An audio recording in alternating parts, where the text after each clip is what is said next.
مختلف جو عقائد کی کتابیں ہیں ان میں ولی کی تعریف جو لکھی گئی اور جو مدارس کے اندر پڑھائی جاتی ہے کہ جب لفظ ولی بولا جائے، جس طرح میں نے پہلے عرض کیا کہ لفظ صحابی بولا جائے تو اس کی خاص تعریف ہے، اسی طریقے سے ولی کا جو مفہوم ہے وہ یہ ہے کہ شرح عقائد النصفی میں لکھا ہے کہ الولی هو العارف باللہ تعالی و صفاتہ المواظب علی الطاعات المجتنب عن المعاصی المعرض عن الانہماک فی اللذات والشہوات وکرامات الاولیاء حق۔ وہ لکھتے ہیں کہ جو ہمارا عقیدہ ہے ولی کے بارے میں کہ ولی ہوتا کون ہے، جس طرح ایک مومن عام آدمی اس کے کچھ اوصاف ہوتے ہیں جس کو قرآن نے بیان کیا، تو جو ولی کے اوصاف ہیں ان میں سے پہلا وصف یہ ہے وَالْعَارِفُ بِاللَّهِ تَعَالَى وَصِفَاتِهِ، کہ جسے اللہ تعالیٰ اپنی ذات اور اپنی صفات کی پہچان عطا کر اسے معرفت باری تعالی نصیب ہو۔ نمبر 2 المواظب علی الطاعات، اور جن کاموں کا اللہ تبارک و تعالی نے اپنے پیارے حبیب لبیب حضرت محمد مصطفیٰ صلی اللہ علیہ وآلہ وسلم کے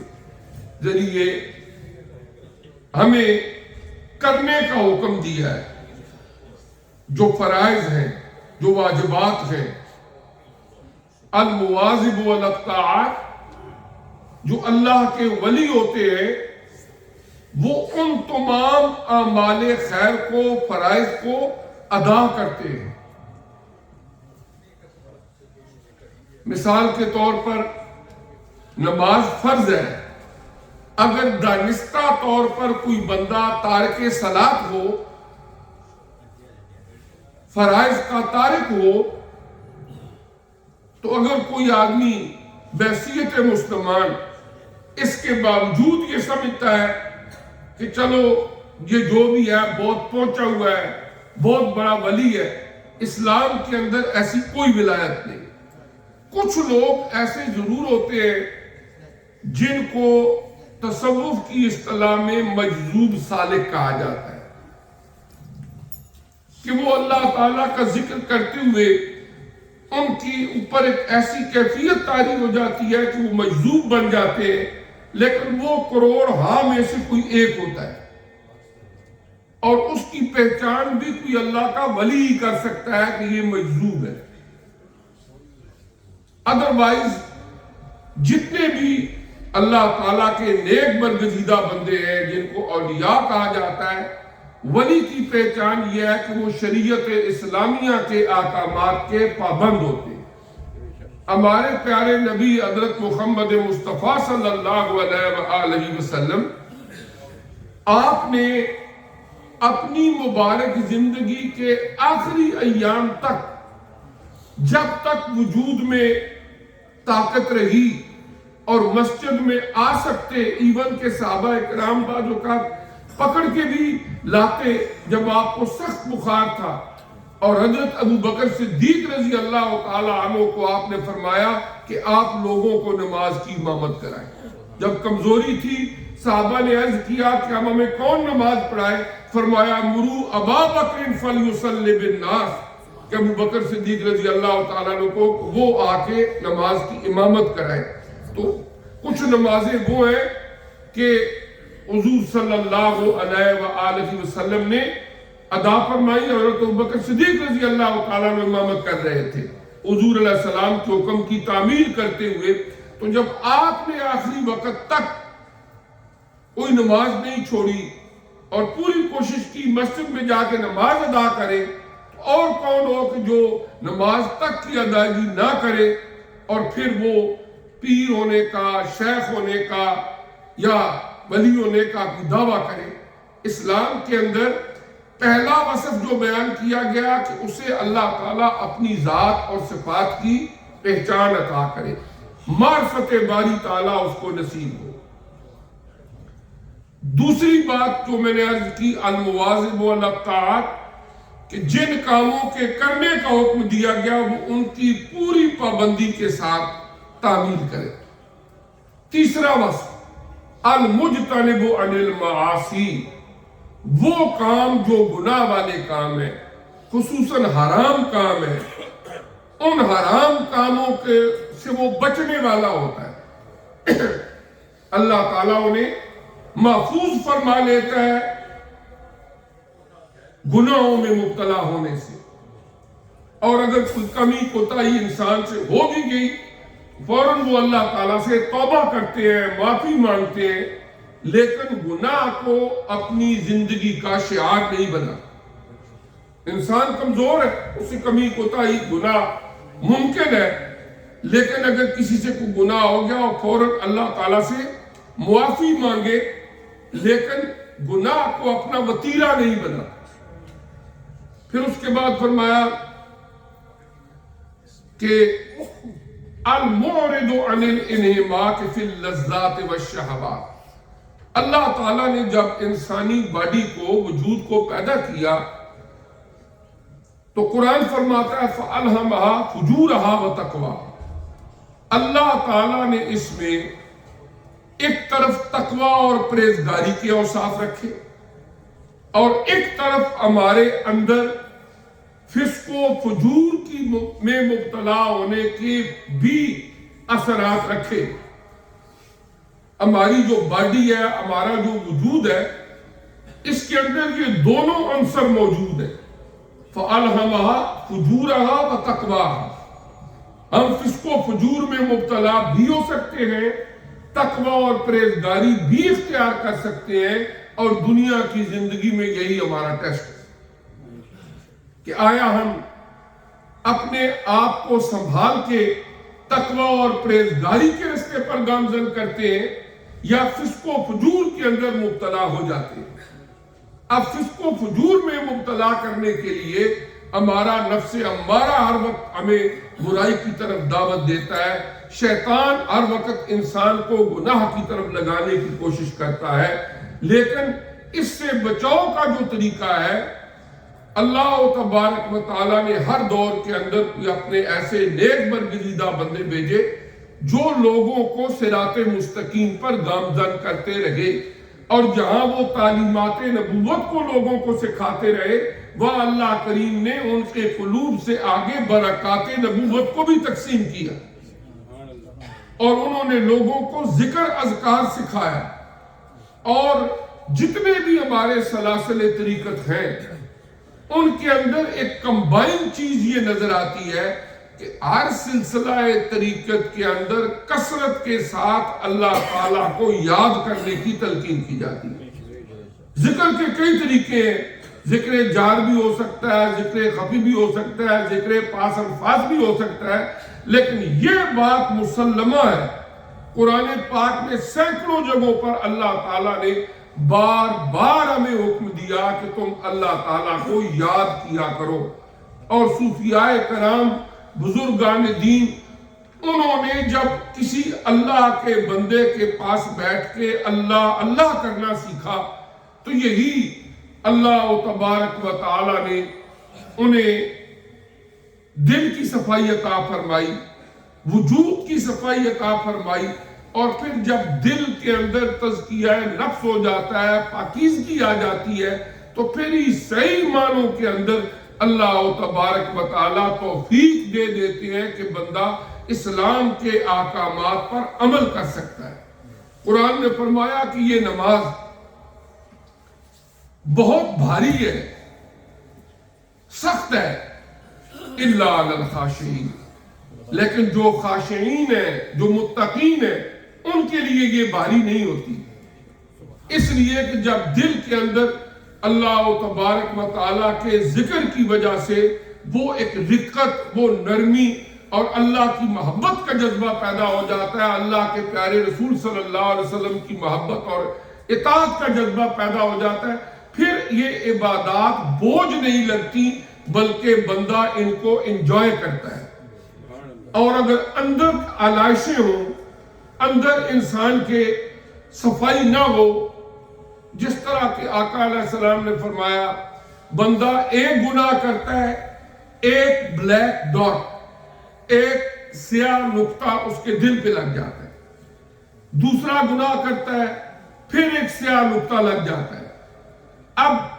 جب بندہ گناہ کرتا جاتا ہے، وہ سیاہ نقطوں سے دل بھرتا جاتا ہے، اس کا نتیجہ کیا ہوتا ہے کہ آدمی کے اندر ایک ایسا بیریئر ڈیولپ ہونا شروع ہو جاتا ہے کہ اگر وہ نیکی کا ارادہ بھی کرے تو سامنے اسے ایک پہاڑ کھڑا نظر آتا ہے. لیکن جب وہ بیریئر ختم ہو جاتا ہے، اللہ تعالیٰ کے ذکر کے ذریعے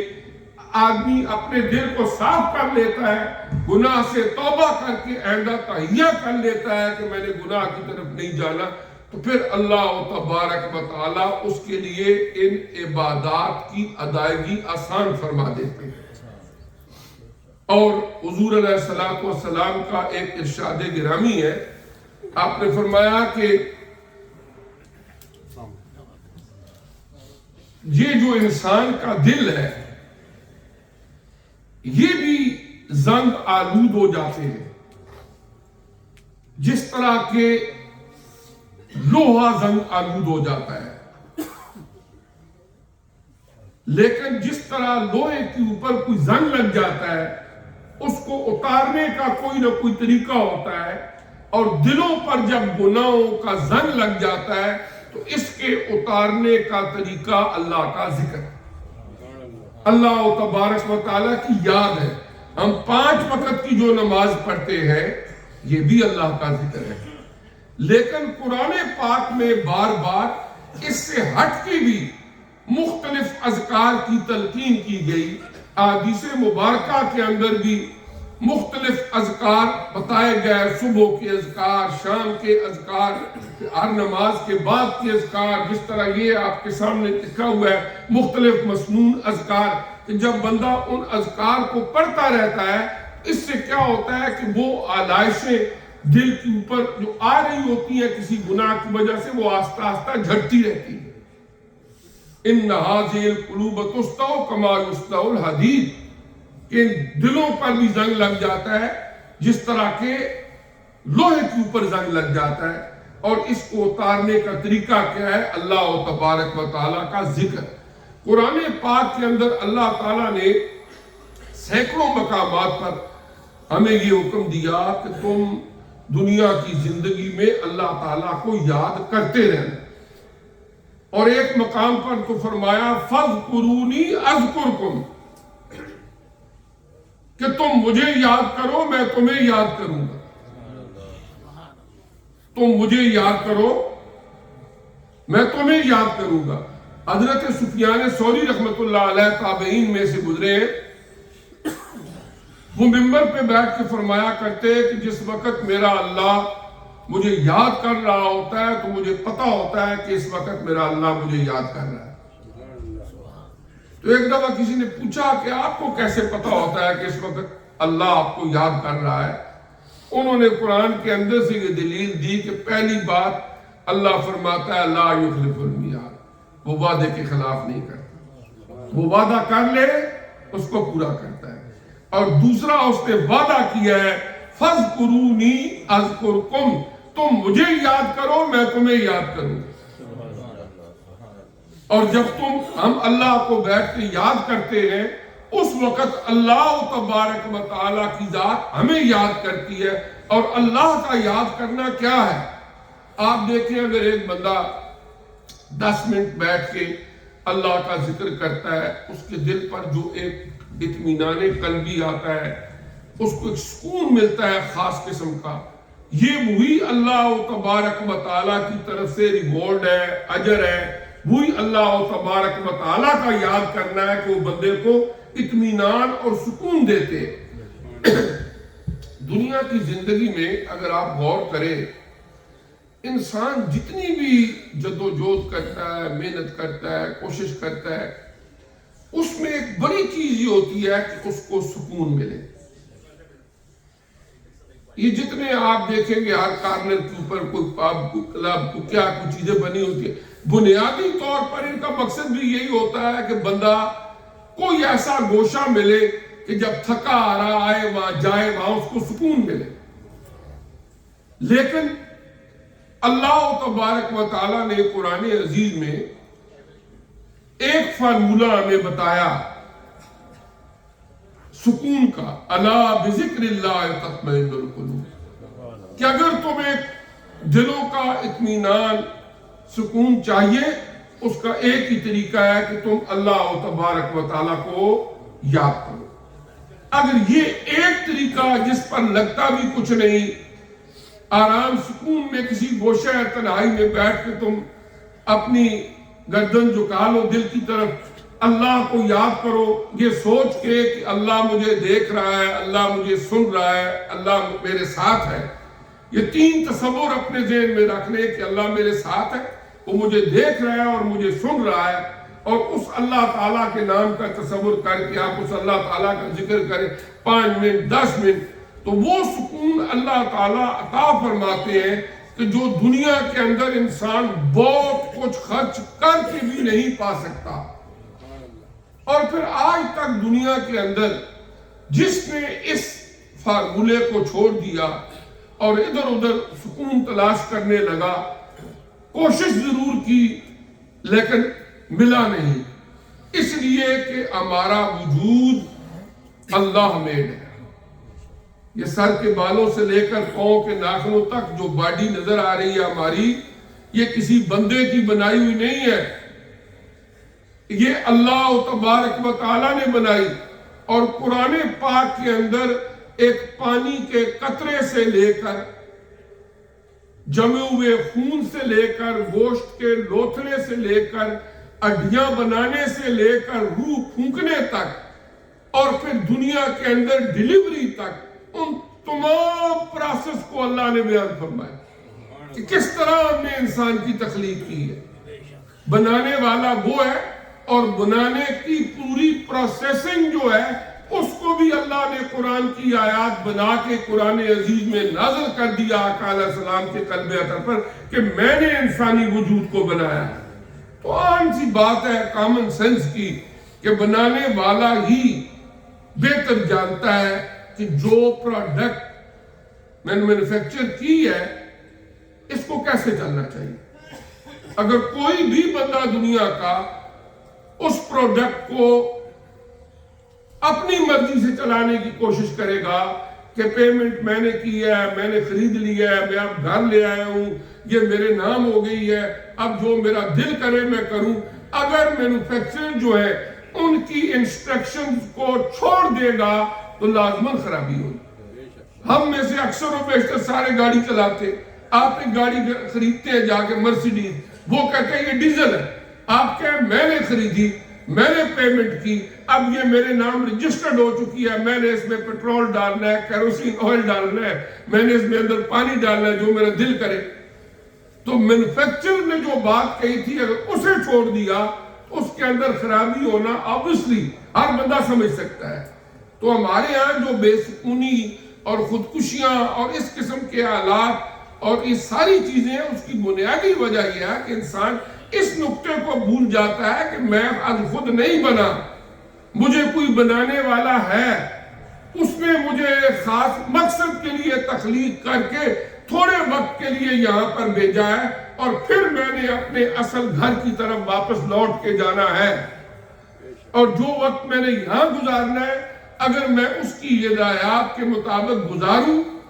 تو انشاءاللہ سکون پاؤں گا، اور اگر اس کی ہدایات کو چھوڑ دوں گا، بھلا دوں گا یا اگنور کر دوں گا تو یقینی طور پر بے سکونی میرا مقدر ہو۔ ایک مومن بندہ جسے اللہ نے ایمان کی دولت دی، حضور نبی کریم علیہ السلام کی امت اجابت کا فرد بنایا، اگر وہ بھی ڈپریشن میں جائے، وہ بھی اس قسم کے حالات میں جائے تو یہ بڑے عجیب بات ہے۔ اس کی وجہ یہ ہے کہ اللہ تبارک و تعالیٰ نے 3 چیزیں قرآن عزیز کے اندر ہمیں وہ تحفتاً عطا فرمائی ہیں کہ اگر ان کو پلے باندھ لیں تو دنیا کے اندر حالات کا اپس ڈاؤن ہونا یہ ہوگا. ایسا نہیں ہو سکتا کہ کسی گھر کے اندر ہمیشہ شادیاں نہیں، شادیوں کے بجے وہاں سے میت بھی اٹھے گی.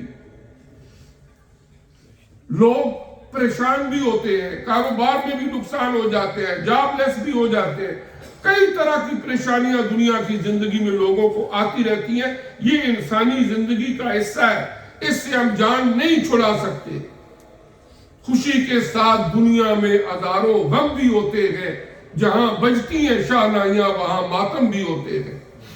ہمارے اپنے گھروں میں دیکھیں، کنی سے کبھی کوئی بارات جا رہی ہے، خوشی کے شادیانے بج رہے ہیں، اور وہاں سے ہی کبھی میت اٹھا کے لے جائی جا رہی ہے. یہ تو دنیا کی زندگی کا حصہ ہے. پہلے نمبر پر یہ ہے شکر. اللہ تبارک و تعالیٰ نے بار بار ہمیں قرآن میں فرمایا کہ اللہ تعالیٰ جب تمہیں کوئی نعمت دے اس پر شکر ادا کرو. اور شکر کا جذبہ انسان کے اندر سے تکبر کو ختم کرتا ہے، آدمی کے اندر عاجزی پیدا کرتا ہے، اور پھر انسان بیلنس لائف گزارتا ہے. ورنہ بسا اوقات کو نعمت تو آ گئی اور اس کے اندر تکبر آ گیا، اور بڑے بڑے لوگ دنیا میں اسی وجہ سے ذلیل ہوئے. فرعون بھی اولاد آدم میں سے ایک بندہ ہی تھا، لیکن جب اقتدار آ گیا اسی نشے کے اندر تکبر میں آ کے اپنے آپ کو برباد کر بیٹھا. قارون بھی ایک بندہ ہی تھا جو حضرت موسیٰ علیہ السلام کا رشتے میں کزن لگتا تھا، لیکن جب دولت کے انبار آ گئے تو اس کا دماغ خراب ہو گیا، خود بھی تباہ و برباد ہوا اور آخرت بھی برباد کی. اسی طرح بے شمار واقعات دنیا کے اندر موجود ہیں. اب کیا ہے کہ اللہ تبارک و تعالی نے جب انسان کو اس دنیا کے اندر بھیجا ہے تو اس نے پراپر ایک نظام دے کر بھیجا ہے. اور جب اللہ دنیا میں نعمتیں دیتا ہے تو اس کا شکر ادا کرنا، اس سے اللہ خوش ہوتا ہے. وَلَئِن شَكَرْتُمْ لَأَزِيدَنَّكُمْ لَئِن شَكَرْتُمْ، فرمایا اگر تم شکر ادا کرتے رہو گے میں اور دوں گا. وَلَئِن كَفَرْتُمْ، اگر تم کفران نعمت کرو گے تو پھر اِنَّ عَذَابِي لَشَدِيدٌ، میرا عذاب بڑا سخت ہے. ایک تو ہے شکر، دوسری بات صبر. حضور علیہ السلام کو اللہ تعالیٰ نے 3 بیٹے عطا فرمائے، سارے بچپن میں فوت ہوئے. آپ کے والد گرامی آپ کی پیدائش سے پہلے ہی وصال فرما چکے تھے. ابھی 6 سال کی عمر تھی آپ کی والدہ مائدہ کا بھی انتقال ہو گیا. 8 سال کی عمر تھی آپ کے دادا جان کا انتقال ہو گیا. یعنی آپ نے اس طرح اپنی زندگی گزاری. شاید یہ تعلیم امت کے لیے بھی ہے کہ دنیا کی زندگی کے اندر یہ ساری چیزیں آتی ہیں، لیکن اگر کوئی ایسا مرحلہ آتا ہے تو وہاں پر صبر. حضرت ابراہیم حضور علیہ السلام کے وہ بیٹے تھے جو حضرت سیدہ ماریہ قبطیہ رضی اللہ تعالیٰ عنہ کے بطن پاک سے تھے. باقی آپ کی ساری اولاد حضرت خدیجہ کبریٰ رضی اللہ تعالیٰ عنہ کے بطن پاک سے تھی، اور باقی ازواج سے آپ کی اولاد نہیں تھی. تو حضرت ابراہیم کا جب انتقال ہوا تو حدیث میں ہے آپ نے اٹھایا ہوا تھا، آپ دیکھ رہے تھے ان کی روح قبض ہو گئی، آپ کی آنکھوں سے آنسو روا ہو گئے. تو آپ نے اتنا ارشاد فرمایا کہ ابراہیم تیری جدائی نے ہمیں بہت دکھ دیا ہے، لیکن ہماری زبان سے کوئی حرف شکایت نہیں نکلے گا. اور اس کے بعد تیسری چیز جو اللہ تعالیٰ نے ہمیں عطا فرمائی، توکل. بعض اوقات دنیا کی زندگی کے اندر ایسی مشکلیں، ایسی پریشانیاں آ جاتی ہیں کہ بظاہر اسباب جواب دے دیتے ہیں، اسباب جواب دے دیتے ہیں، لیکن اللہ تعالیٰ کی ذات وہ ہے جو مسبب الاسباب ہے. سبب نہ بھی ہو تو اللہ تعالیٰ کوئی نہ کوئی سبب جو ہے وہ کریٹ کر دیتے ہیں. آخری لمحے تک انسان کی امید اللہ تعالیٰ کی ذات کے ساتھ بندھی رہتی ہے.